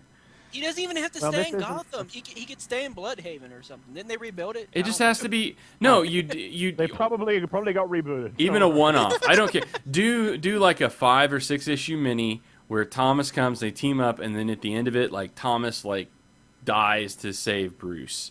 And then, that would be awesome. That'd be awesome. In the process, he'll be killing like all of Batman's shitty villains. Yes. Kill off all the crap ones. Zeus, don't need that guy. How about you, Killer Moth? Killer Moth, gone. Gone. Don't. Clue Monster. Redundant bastard, get out of here. I'm talking down with you, KGB. And not a single fuck would be given. No! Oh, Jesus. So... I'm sure the KGB has a fan out there somewhere. So the Enchantress, like, showed up, I guess, just to kill Captain Thunder? I guess. Because that's what happened. I believe that may have actually been sort of set up in the Secret 7 mini. Oh, okay. Maybe. But it's like, I love the supreme and painful irony of 3 months ago, I was saying, oh, Captain Thunder, yeah, I like that. Could have more of that. Nope. Oh, look, Captain Thunder, no, you can't. No. Don't, nope. Don't you ever raise your hopes, because that's what happens. Yep, done. Captain Marvel gets no respect. Now, just complete absence from the reboot is... Just in sort of a meta way, this all makes no damn sense. Because why would Barry... I mean, I understand the hero thing, but it's really stupid to not try to find, Professor Zoom to try to fix this world. It makes no sense, because he knows his memories are fading. And he's going to take time out to go to go fight in this war and get people killed. He doesn't and then, at the end of it... His argument is that in case he doesn't manage to, and his memories are replaced, then why are you wasting time? And then at the end, Zoom shows up. So Reverse Flash shows up. So it's like no bearing on the previous 3 issues. Anybody who hadn't read any of the Prelude material and just picks up the hardcover of this will be like, right, who's this guy again? Right. No idea. They've talked about him, but he doesn't matter. So basically, I feel like I got ripped off. I could have just bought the last issue of this entire run and been great. Maybe the first and the last. I didn't need the middle 3. Yeah, the first, we had that great ending. We had that setup that, he's not Bruce. He's Thomas. That was great. And, like, nothing else happened, and then I guess the universe is going to get rebooted. I think it's really issues just 3 and 4 because you want 2 in there as well. Yeah, you need the 2, I guess, because he gets his powers. Basically, half of 3 is just wasted space anyway. Yeah. It's like, Yeah. electric. Now, wasn't it 2 that he set himself on fire? Yeah, well, that was the end of 2, but then 3 was Okay. like, electrocute me again. Oh, it worked. When he this set time. himself Right. on fire again. Okay. Yeah, so And, really, yeah. yeah, I guess you need 1 and 2. I like the ending then of 2, I This guess, was as well. Like they spent a full issue convincing a hero to come with them who is torn apart in 1 page. Yeah. You know, And otherwise has had, no bearing. bearing. Showed up once, maybe, for a second. except for some extreme maybe- potential. Maybe if this world was staying, it would make sense for us to have this journey through it, but it's but it's not. not. Yeah. So, You know, I mean, and- Flashpoint. It's not that I'm saying I want it to be any longer because it doesn't need to be. It's patently obvious it doesn't need to be. But House of M was 8 issues long. A broader look at that world seemed somewhat justified. Also, by the virtue of the fact that it was actually in the books that were so, coming out that month, I mean, where this has felt so off to the side. I don't know. I hate to speculate too much, but do we think that maybe a combination of John's working on War of the Green Lanterns and then this maybe rushed this a little bit? Like Flashpoint was what originally was going to be bigger, and then they sort of chopped it off and rushed it to do the New 52. No, I think Flashpoint was probably always going to be about this long. I don't know. I think maybe all were just a little guilty of buying into the hype on this one. I mean, it hasn't been terrible or anything. I mean, but it's just a not been- crossover with the Flash in it, written by Jeff Johns. It should be awesome! Yeah, this should be What's really wrong good, with and it? it's just not terribly interesting. I mean, that's it. It just feels throwaway at this point. I mean, it's become very obvious that certainly the story of this doesn't seem like it's going to have any bearing on the outcome of on the reboot. Like, it's like we put time back, but not quite.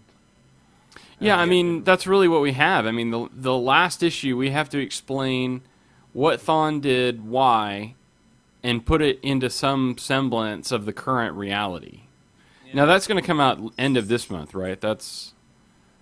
Is that the 31st? Is that Yeah, like that was the the last last Wednesday in August? Is that going to come out when Justice League comes out? Is that what it is? It and Justice League are both out on the 31st of Okay. this month.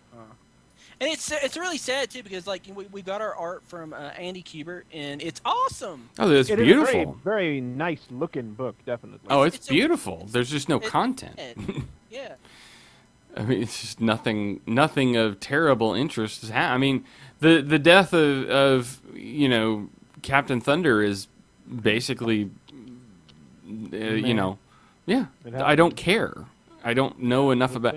I mean, they try to do this whole fake thing about the kids being reluctant to go, and then They all go. and then they go, and Billy dies. And, I gotta okay. put that fucking phone down and look up. We're talking to you. One kid standing in the back with his fucking face in his phone. Yeah. Our modern world. So anyway, so there you go, Flashpoint. Yeah. I can't believe They got a lot of work to do. They've got It's Johns ridiculous. has a big hill to come over to really make me feel like this was something important and do it in 1 issue. So, we'll see. Anyway, Yeah. Chris. This really just feels like it's going on. Whereas Fear itself, Fear itself hasn't done much better, but the No. Fear No, itself is it's poised. been a Fear bad itself time looks for poised. crossovers. Hey, it's actually been crossing over into real titles though, so I've been reading stuff about it. Yeah. Yeah. And So- whenever we talk about Avengers Academy, for instance, which continuously use the crossover to excellent effect, it feels like there's something of worth has come out of the thing, and it seems like Fear itself could be poised to have a pretty epic kind of ending. So we'll see. But Avengers hope so. Academy is Yes, what sir. I'm going to talk about this week. Again, very much an issue of 2 halves, like last month. I don't want to keep talking about Avengers Academy, but there's very little else out this week that excited me. So, when you got a good book, you talk about a good book, Yeah, So Moon the Moon kids Knight are- was okay, but I bet Avengers Academy was better. Yeah, they I spelled guess it. I didn't like this as much as you did because I was kind of confused. But Yeah, well, this is very much part 3 of their Fear Itself crossover, you know? Yeah. I listened to my comic book guy. He told me I had to get it. I'm like, okay, I'll get it.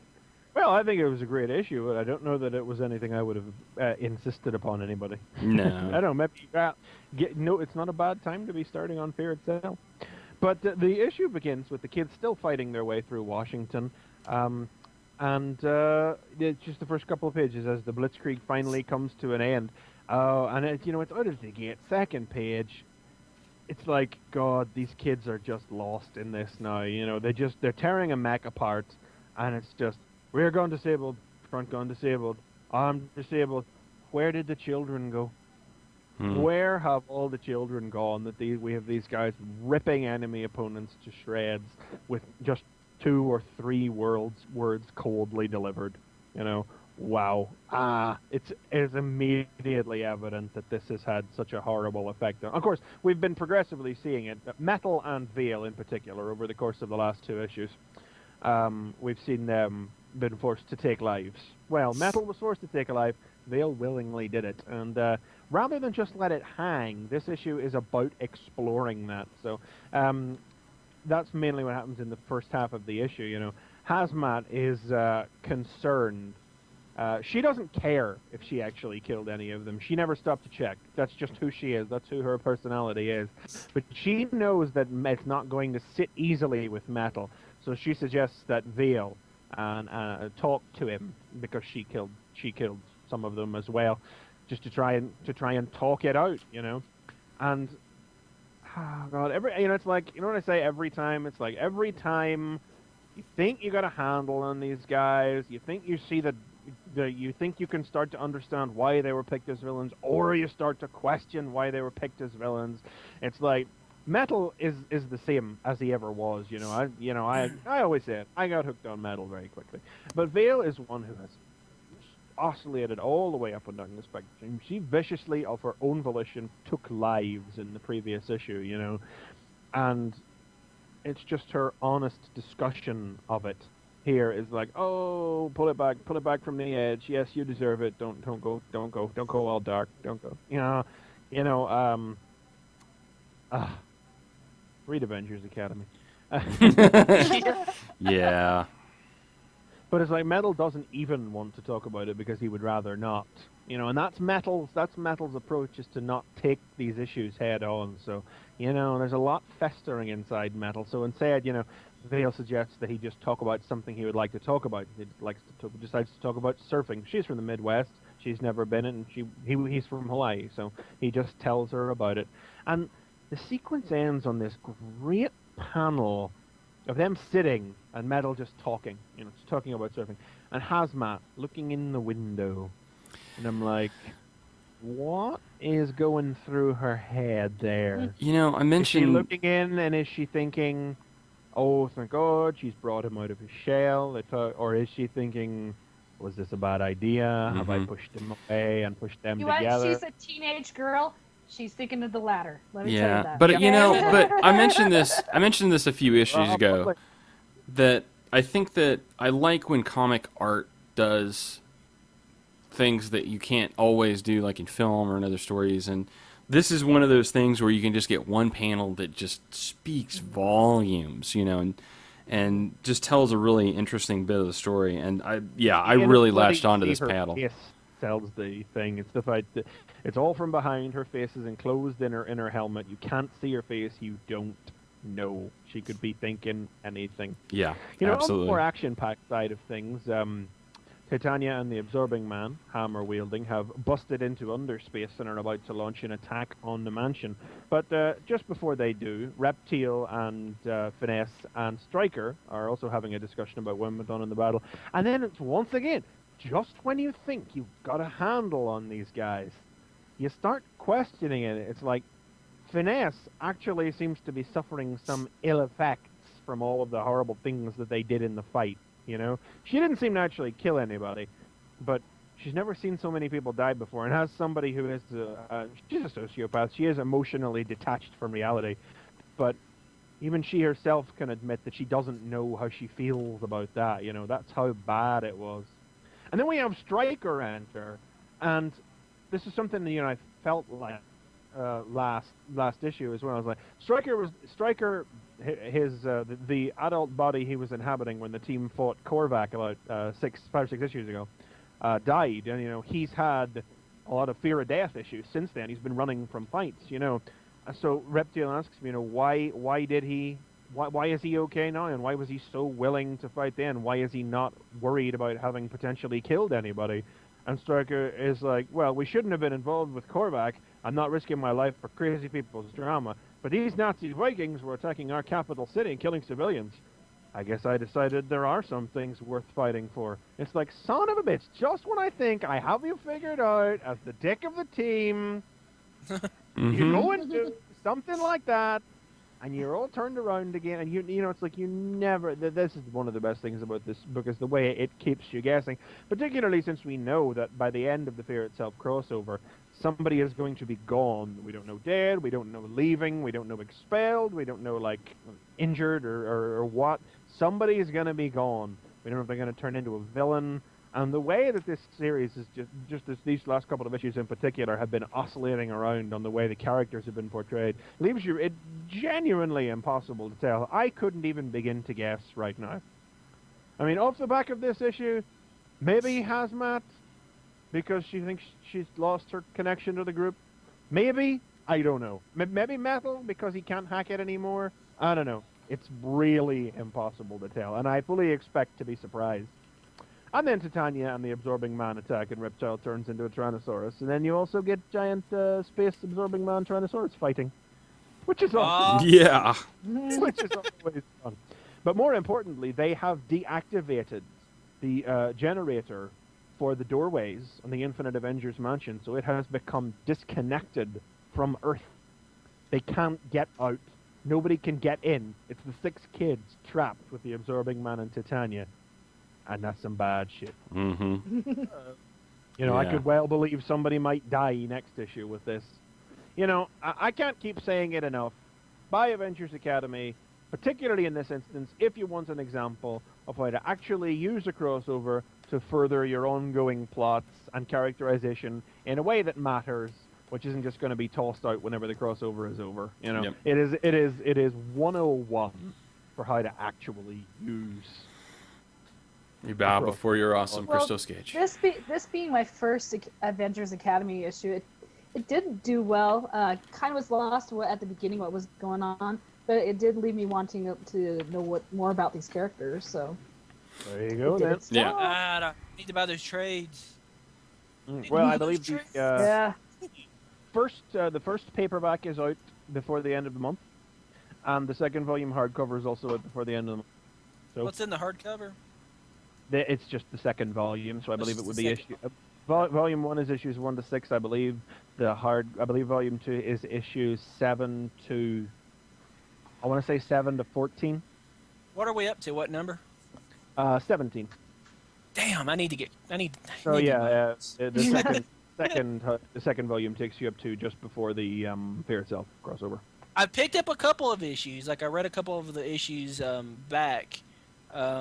And I read the one with Taskmaster and Finesse. Is that her name? That's it. Yeah. She's supposed to be like his daughter, maybe not. Don't know. I read those and I like them. I want to read this, so maybe. Hey, do you know what I saw in? I saw in previews for this. It's this month's previews. So now a couple of issues time in Alpha Flight. Taskmaster. Yeah, he's everywhere. As he should. So you'll get that. Well, and that's Van Lent too, isn't it? By Fred Van Lent and Greg Pak. So Yeah. that's gonna be good. Man, I just remembered something.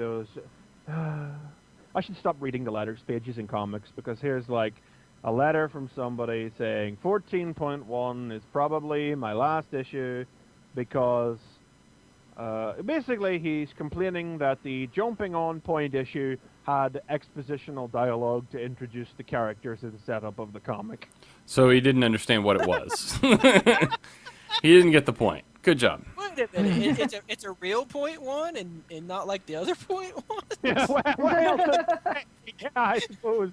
It I actually would admit to Yeah, it, I mean, because that was like it doesn't follow the standard. It's something different. 2.1s worked for me, and I read a couple of those, but the 2.1s that worked for me was for Avengers Academy and for Alpha Flight. So, I mean, and Alpha Flight was a true like 0 issue basically because it was out What before. does Alpha Flight need a 0.1 for? It just started. I know, and that was it was. I know. That's what I mean. That's why I say to be fair to that one. I mean, it was.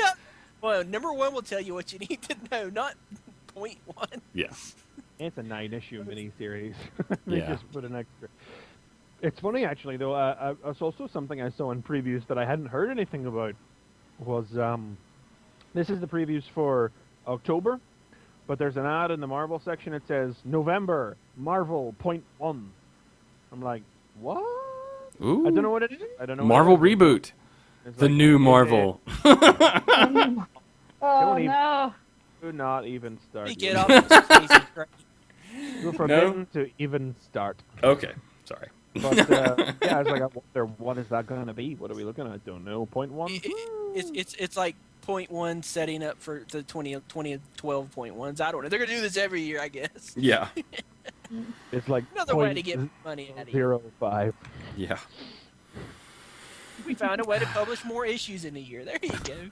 Hey, it's not like they need that. They double ship books if they want to publish an extra issue. You know, Avengers Academy double ships this month. Another issue Yep. in 2 weeks time. Wow. Yeah. Yeah. Holiday. Well, Is it time? Have we got there we've yet? been avoiding it, but I think We are it's here, I aren't think we? it's time. And I think it would only be fair that we let our very own Chris McFeely go through this, since he's the one that brought us all on board and are making us be tormented by the end of this beautiful comic. True. Got us addicted. And now, like a really good, drug dealer, you're cutting us off and wanting us to, be in pain because we ain't gonna have it no more. Just I saying. don't think that's how drug Yeah, dealers- that's a really terrible drug dealer. Ha ha! You get no I'm a drugs. really no bad drugs. dealer. No drugs for you. Kill your face. Not that is Bane's philosophy in this. For Bane's philosophy here is truly drugs for all. Yeah. Secret 6, number 36. Here we are, after so long, the final issue. Part 2 of the concluding 2-part story, Caution to the Wind. In which Bane forces is probably the right word, because everybody forces everybody to do everything on Secret 6. Mm-hmm. Into joining him in his vendetta against Batman by killing the Bat family and breaking the Bat that way. But our story does not quite begin there. Our story begins 16 hours ago, whenever Bane and I've forgotten her first name because he only calls her Miss Spencer. Yeah. But the girl that Bane was introduced to some time ago have finally done the nasty. And she's actually amazed that he was so tender. And When you know you're reading Secret 6 just whenever respectful Miss Spencer, you are petite with little significant muscle mass. I was concerned about breakage. Oh, Bane. I love this He- book more than the fact that they opened up with this. He made I her know. cry. He There's made no- her cry. That, if guys, I'm just saying, if you make love to a woman and she cries tears of joy, you've done it right. I'm just saying. Doing it right. And yet this is not enough for Bane, because this is who Bane is. These things mean nothing to Bane anymore. Mm-mm. They are only a sign of weakness to Bane. Bane knows that he wants to protect this woman, and that is not the way the breaker of the Bat should feel. This is how he knows that destroying the people who evoke these feelings in Batman are the ways to break him. And so, with the aid of the coerced aid of the Penguin, holed up in a warehouse in Gotham City, the Secret 6, there are actually 7 of them, 8 including the Penguin. Sorry, no, 9 of them. Yeah, including the 9 Penguin. including the penguin. Yeah. Target the various members of the Bat family. Red Robin, Batgirl, Catwoman, and Huntress. Catwoman refuses to attack Huntress. but Police Commissioner Gordon is out of the country, so a fourth target is required, and so they decide to do Azrael again instead. Unfortunately, things get off to a bad start right away when they find a transient family living in one of the shipping containers in the warehouse, and they have hostages right away. But it's like, I don't want to break the flow of this thing when it's like, Ben tells King Shark to go and investigate the container, and King Shark's like, yeah, enough talk! I'm a shark, not a talking guy! Oh, King Shark, I will miss you so much. Oh, man. King Shark I love that character. And he came out of nowhere, so random, and it was like, yeah, he's gonna hang around now. It was basically decided after the end of the reptile. But I decided I loved him when he jumped into the hot tub with the rest of them. Yes. Interlude 2, 14 hours ago, Catman and Deadshot and Ragdoll go fishing.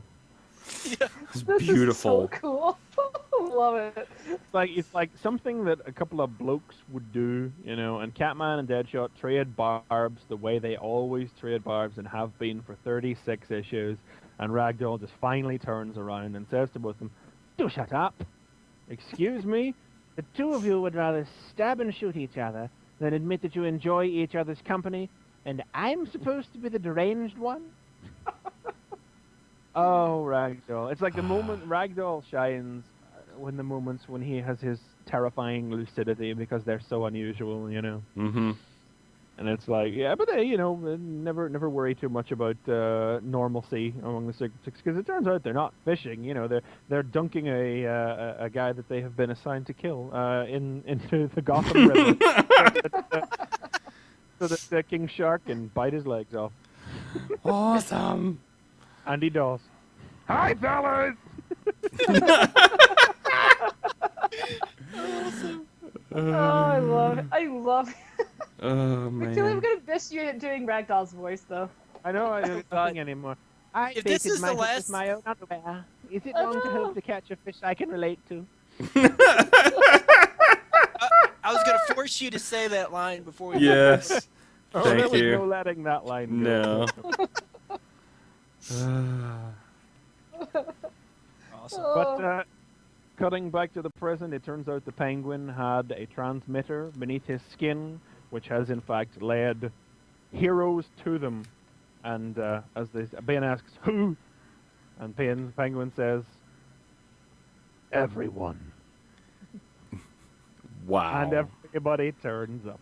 I There are mean, definite echoes here of the end of Simone's Birds of Prey run, where everybody who was a member of the Birds of Prey showed up to basically stare down Spy Smasher. And it's so twisted that basically exactly the same thing happens with exactly the same characters, and yet it's totally flip-flopped so that it's a bad thing. I love that. That is the deliciously skewed premise of Secret Six, whereas the same thing can happen in two comics and be the same characters doing the same thing, saving people from evil, and yet it's bad. yeah. Wrong. It's Yeah. Yeah. There's no other book that can do it like that, And it's not the last look we'll get at the skewed perspective of this book before it's over. Booster Gold saying, "I can take them out myself." This is silly. Catman? We're talking Catman? But then Huntress is like, yeah, well, then she just lists off all of the successes the Secret Six has had. Whatever kind of joke they used to be, right now the joke is over. And that is, it is over now. Yeah. I just love the part where she says, "And they have a banshee who made Wonder Woman into a drilling basket case." That's awesome.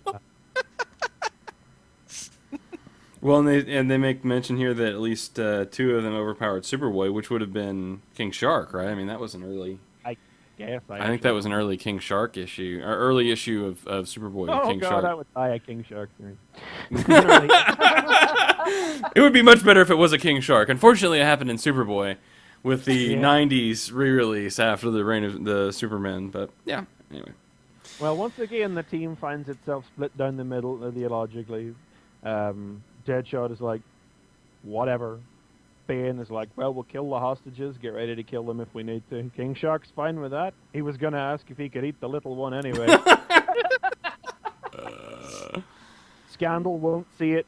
Jeanette isn't happy about it, but if it's a case of us or them, we're not heroes. We're not even good people. We're the villains in this story, and it's time to quit fooling yourselves about that. Interlude 3, 5 hours ago. Scandal goes to see Lyanna at the hospital after her recent abduction and rescue, and she introduces her to Knockout and announces her intent to live in polyamorous harmony with the both of them. And it's like, well, hooray. Yeah. And it's a Gail Simone comic book. It's a Gail Simone comic book, so like I was saying an hour ago, it doesn't matter. Civilization goes on. Yep. Non-standard romantic partnership. Well, whoop-de-doo. Also, there's Batman. Moving on. It's not a thing, folks! This is how this sort of thing should be. Yep. You know? A happy ending, said Jeanette. I'd forgotten they existed. Ah, dear. Well, yeah, cutting back to the present. If only it were really a happy ending. Huntress sneaks inside the base to try and facilitate. Is she trying to facilitate like a surrender, or she's trying to facilitate and to end this bloodlessly. Well, you know, she don't want nothing bad to happen to Catman. She kind of likes Catman. Yeah, basically they've been setting that up. In other comics, quite frankly, because you could have read basically the entirety of Secret Six, and I think that factored into one comic. Yeah, there was I like read one the comic, a Prince of couple Rage. issues. That's how I know this. Yeah. Thomas, I hesitate to point this out, but 5 hostages are much better than 1 hostage or something. I wasn't listening. But even in the face of all of this, you don't expect Ragdoll to crack, but Deadshot just maintains his deadpan snarkery all the way through. Holy crap, they got 2 Batmans now? They'll just take turns? And I love Bane's line. Bane's line is great when they're going to let the hostages go. I put this knife inside your stuffed animal. Your enemies will always be at a disadvantage. Thank the nice, terrifying man, Julie. Awesome. Scandal phones Amanda Waller for help. There is none. Ragdoll phones Black Alice for help. There is none. What does Black Alice say, Mr. Merkel? Just 2 things, really. Good luck. And I'm sorry. Oh, remember Black Alice really did wimp out. Yeah. Not that I hold it against her as a character. Like, you saw what she went through. This is real, you know. And it is time, you know. Sorry to say it, guys, but shit just got real. You know, Catman's line here, though, I mean, it's like, if you want a summation in a few lines of what Secret Six has been all about, you know, Huntress is here talking about how they're outmatched and they can't win, and he's like, we're the Secret Six. We're always outmatched, and we never win. That's awesome. Oh! Yeah. Kill me. I know. I shouldn't have skipped over that, but I didn't do it on purpose. Yeah, and it's followed up by Ragdoll doing something very much the same whenever everyone is about to burst out into a fight over again. You know, Jeanette grabs Huntress, Catman goes for Jeanette, Deadshot goes for Catman, Scandal goes for Deadshot. Ragdoll, it's the illustration of how beautiful lost these characters are. This is what they've come to when Ragdoll is the one who has to stop them and try and speak sense. We are worthless. We are the scum of this planet. We have only one redemptive trait, my dear, sick, wounded friends. We don't know how to surrender. And King Shark just looks confused in the background. That is King Shark. King Shark is the outsider here. King Shark is just the dude. He's just there, like, I don't know. Okay. He's the guy that, like, you tell him, hey, we're gonna go get some beers, and he says sure. Basically, that's him. He's the guy who hangs out. It's the ultimate yes man. Whatever. And then when you get to the liquor store, he's like, beer? When did we talk about that? Yeah. He's already forgotten that that's what you were going to get. Yeah. But Bane agrees with Ragdoll's analysis, like, you know, they're never going to surrender. This is not going to go the way Huntress wants it to go. I have something for each of us. To go out like gods. It has been an honor to fight and kill with you.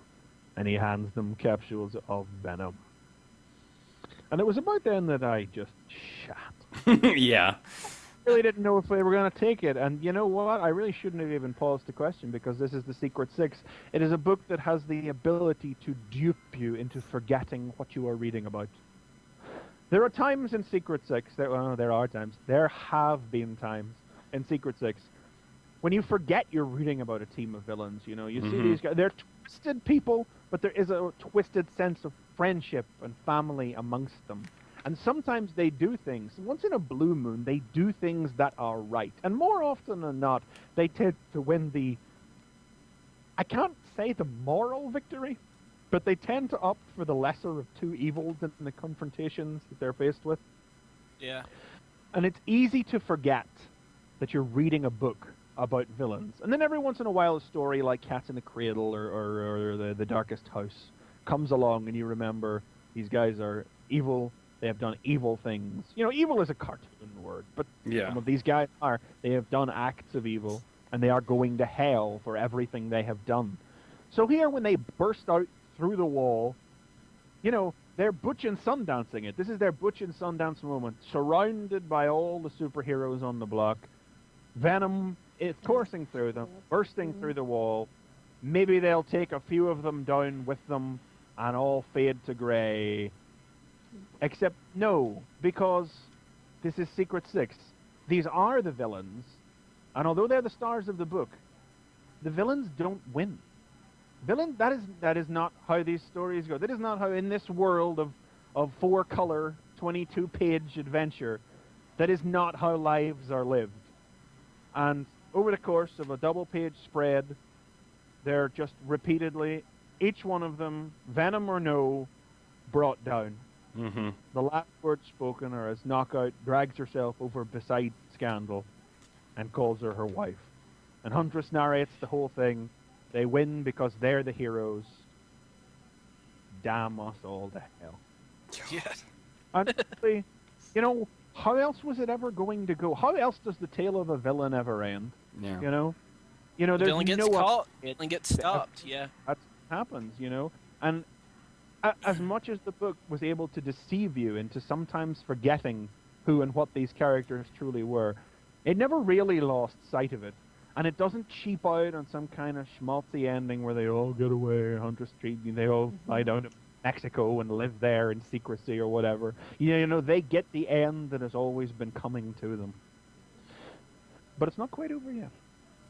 Epilogue, 25 hours later. It is the nature of plans involving others. Because they are flawed. Because humans are flawed. I will miss the antics of my foolish associates. Especially the girl. But I cannot be Bane with them attached to me. The authorities think they have won. But my plan left no room for error. Either I conquered my enemy, or I was set free of all human encumbrances. Even the girl. Bane being loaded onto a GCPD truck. Doctor says that he has severely tranquilized him. It was caring. It was emotion that made me weak. And now I am free of it. As I planned all along. The doctor talks about the potential, the guard talks about the potential that Bane is faking it.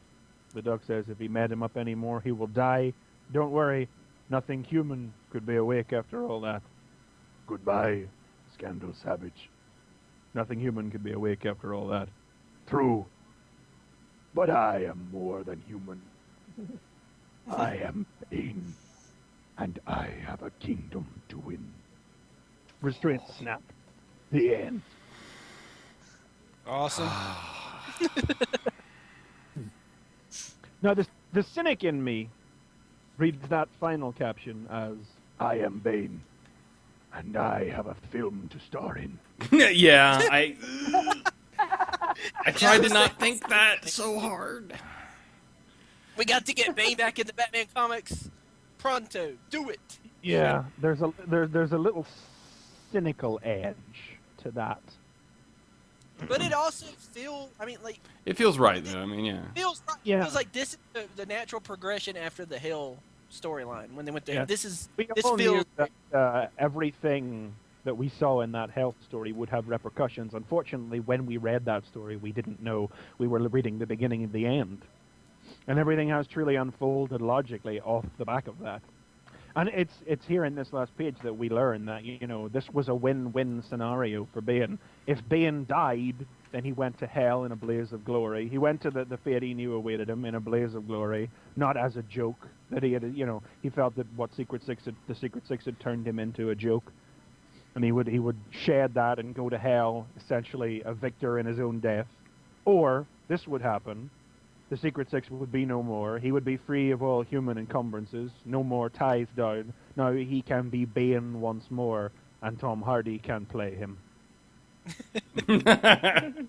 Yep. You know, you almost want to see "not the end" pasted across the bottom, but truly it is. Yeah. Yeah. And So sad. I know. I got Misty just doing that review. I mean, it's just like, this is good stuff. I mean, this is good character stuff. And I hope that... I mean, it's hard to do because it is a villain story and because it's a totally different angle and you can tell a different kind of story. But and I hope and believe that Gale is going to bring this to, you know, both Batgirl and Firestorm. And, And you know, and that's...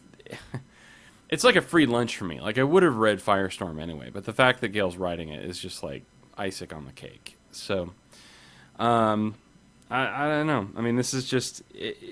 I hate to let this go. I really... I got so emotional when they all started turning on each other, and then, like you said, Ragdoll was like the one telling them to stop. Because I knew that there was only a couple of pages left at that point. I was like, wow, this is it. That's you know? how far you know it's gone. 36 issues, 3 years of an ongoing, 2 minis before that, stretching all the way back to Infinite Crisis, before Infinite Crisis. So, you know, what are we talking here? Nearly 7 years with the Secret Six. The little Infinite Crisis book that could... A life of its own, you know, consistently one of DC's best, you know, at its best, possibly the best thing DC has been putting out. I say that not as hyperbole, like, that is a genuine feeling I have had about Secret Six long before we ever did this show. And, you know, it's funny.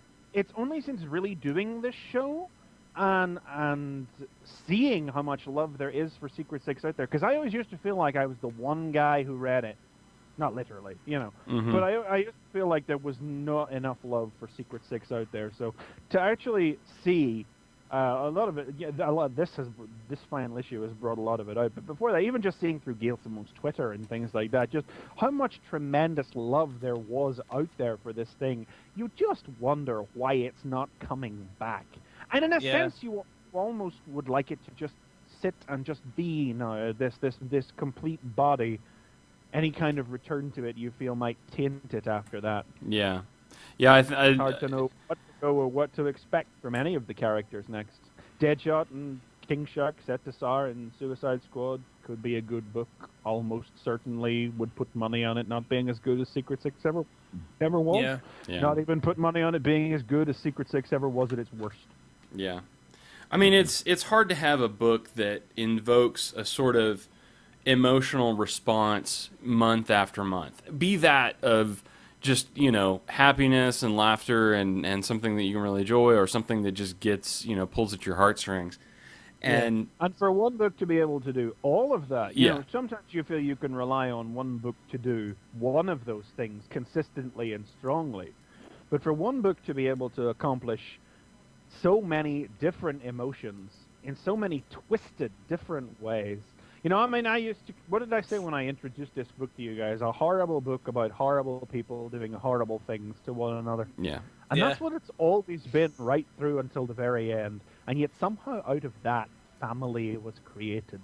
You know, I in many ways, I'm sorry that I introduced some of you and any readers out there to Secret Six for the show, because I've only given you something now that this ascribes a lot more importance to me than I mean it to sound, but you know, I've given you something that is now being taken away from you. Well, But, but that's Okay, that's the name. You know, I would rather have read this, you know, and then For the- experience the pain of the loss than to have not read this. I mean, Hey, Chris, not to interrupt, but Gail Simone just tweeted a moment ago, I swear I would pay money to hear Chris McFeely read highlights of the Secret Six issues. So fun. Love this podcast. Just wanted you to know. Well, Gail, I assume you're listening, and we love you. Gail. I mean, we I cannot. love you.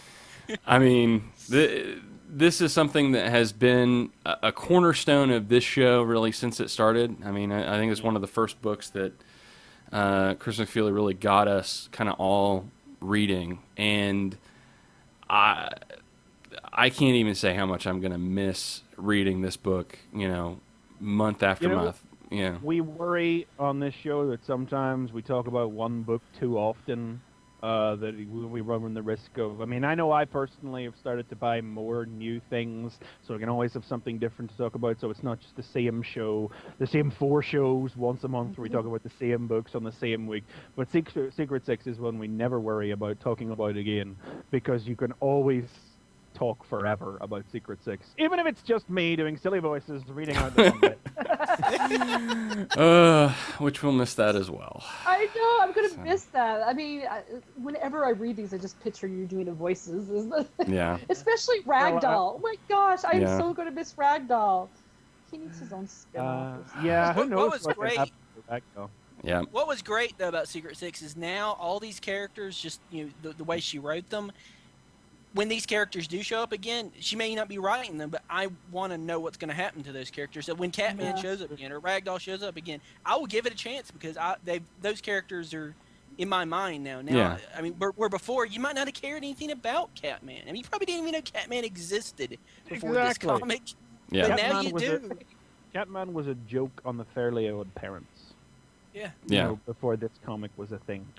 I mean, you know, what was it? It was really Cats in the Cradle, wasn't it? When I started talking about this on the show, and I was like, you were like, Catman, really? And I was like, no, guys, seriously, listen, Catman. Yeah. He's the man. Wasn't he that fat guy that, you know, fought Batman for like a day or something? He had a Catmobile. And how many of you guys got excited when you heard that they're going to do a Catman action figure? Oh, yeah. Yeah. Yeah. I mean, Would you thought that a few years ago? No. No. Probably not. No. So, anyway. He mentions the Catmobile in this. Yeah, he does mention it. I love yeah, that. yeah. Absolutely love that. You die. I want that. There was only one thing I did not care for this comic, and they didn't put King Shark on the front. Well, I think it was sort of a classic, I know. you know. I know. So, I mean, that, you know, and I understand that, so. I feel I it guess might have because been that would be 7, and you can't have 7. Yeah, I on know. cover. You This can is have the 6, though. This is the core of this No, group, I you know. So. I love King Shark. He's just For a all little creature. for all the guest stars who come in this book to, who are integral to actually making this happen, you know, they're just there, you know. They take nothing away from the drama at the center of this, you know. If this was coming from the hero's side, you know, this would be some massive dramatic thing where they were all uniting to take down the bad guys. But it's not even like that flipped over, you know. Even the enormity of everything that's in front of them never takes away in terms of story from like the interactions between the characters, because as you find out at the end, like, it's the interactions between the characters that has driven Bane to this, and the fact that he cannot brook them and cannot bear them anymore. I mean, it is the nail in the coffin of Secret Six, not in a morbid way, not in like a, you know, not in that sort of way, but it is like Bane has engineered this end, you know.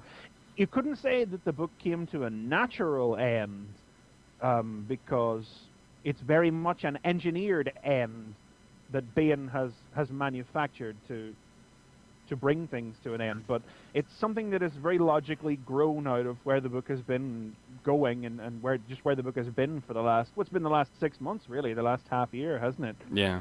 And here we are now, you know. Reboot next month. Yay. Yeah.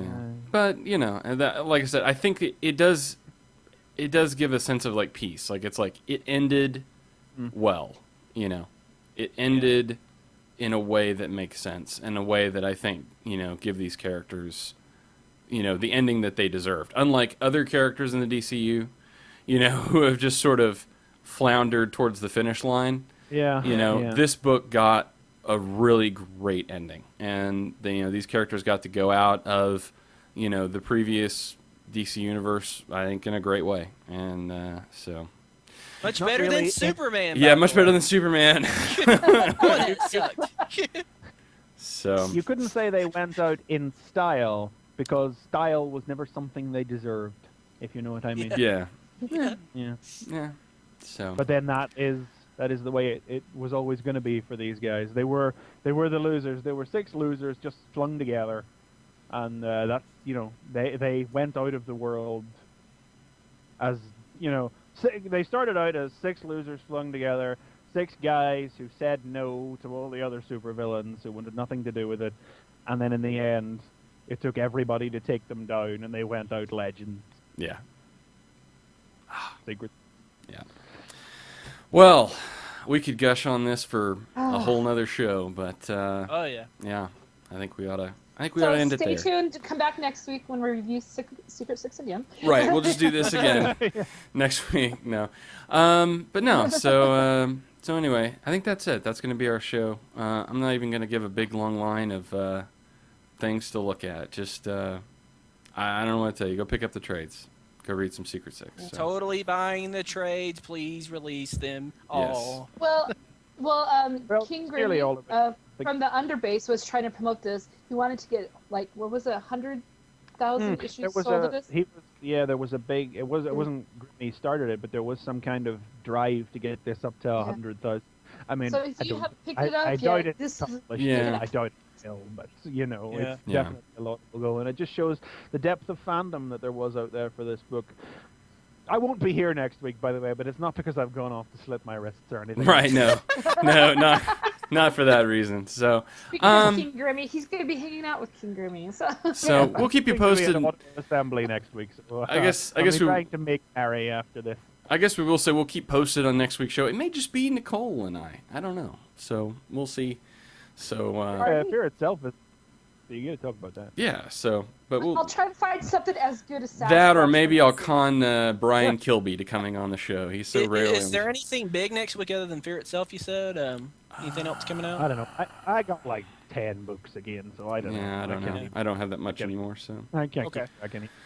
But okay. Well, anyway, there you go. Sorry, Chris McFeely will not be here next week, so we're gonna lose 3/4 of our audience from that alone, but so who's gonna do the voices? I don't know. JD, you better I'll start practicing, I guess. Soundboard, JD. I know. Soundboard. I'll just Some get kind of soundboard together. What I'll do is I'll just grab sound clips of Chris doing voices, and I'll just play those. I could do my out-of-town stranger again. That's about. There you go. Practice your Sasquatch or something. But yes. Anyway, so but that's the show. Thanks for tuning in. Thanks so much for joining us, and. That's it. Just please tune in next time when it'll be Fanboy Versus.